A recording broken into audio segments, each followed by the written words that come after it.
have $151 billion in trade deficits with the EU. And on top of that, they kill us with NATO.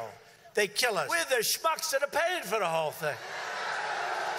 So then, and by the way, I have to say this. Since I came, which is a year and a half, almost $33 billion more is projected to be paid by those NATO nations. But it's not enough.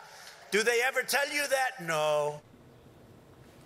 All right, the president making very clear that's got to change, that each NATO member, all 29 of them, they have to, fork over 2% of their GDP toward defense, that we've disproportionately been dealing with this burden. It's something that even President Obama complained about, albeit maybe in more polite terms, but the fact of the matter is that these countries, by and large, ignored him.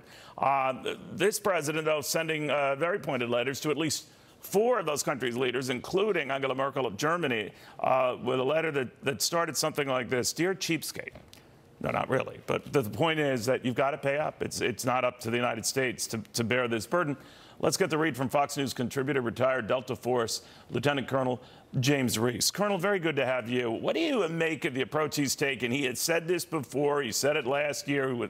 They were snickering at him last year. I don't believe they're snickering this year, but that they've got to pony up, or he's going to take some action. What kind of action do you think it would be? Well, Neil, the president's a disruptor. And people aren't used to this. He's challenging the status quo, which I think needs to be done. We've talked for years about the other elements of NATO, the other countries not really doing their share of the fight, or the money fight, really. Right. I believe the president's correct on that.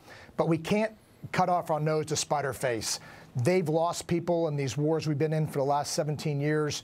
They are good friends. But I'll tell you something. In Iraq, early on, we had one of our coalition partners join us in our task force, and they showed up with their rucksacks, their rifles, and I said, where are your vehicles? We don't have any.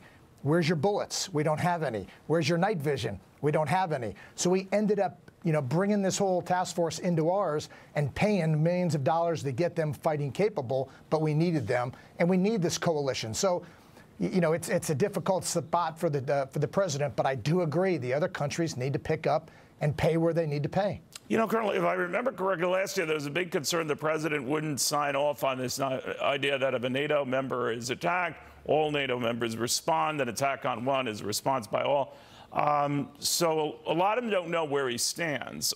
Where do you think he does stand? And would we go so far as to threaten loyalty to that code? No, I do not think we would ever walk all the way up that line, like you said, to violate that code. What we need to remember here is NATO is really part of the defense of our homeland.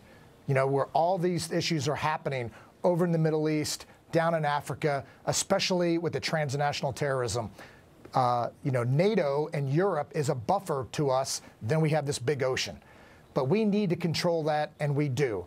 At the end of the day, we also, when we're doing some of these operations around the world, we don't want to go in unilaterally and have to do all these things. We want to bring these coalitions.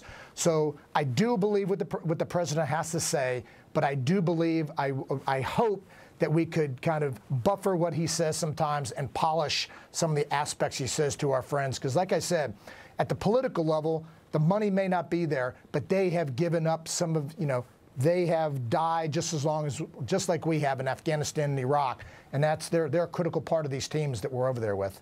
We have a lot of soldiers on the European continent, as you know better than many, Colonel, and tens of thousands in Germany alone. What if the president were to withdraw some of those troops? What would happen? Yeah, well, it would send a message. Take Germany. One, there's an economic aspect to the Germans. There's a lot of American soldiers over there. They spend money every day. That would make a ploy. Look at Poland. Poland has pennied up, I believe it's like $2 billion to move a brigade task force or some type of element there. That to me, if that's a business move, and now as a business guy, I understand those pieces, and that's a negotiated piece that the president, again, as a disruptor, as someone who's going to challenge the status quo, brings to these countries that usually walk a political line. Colonel, always good talking to you, and thank you very much for your service as well. Thanks, Neil. Have a great day. You too. All right, I want to take you to Chicago right now. A protest is warming up there. This has nothing to do with ICE. This has everything to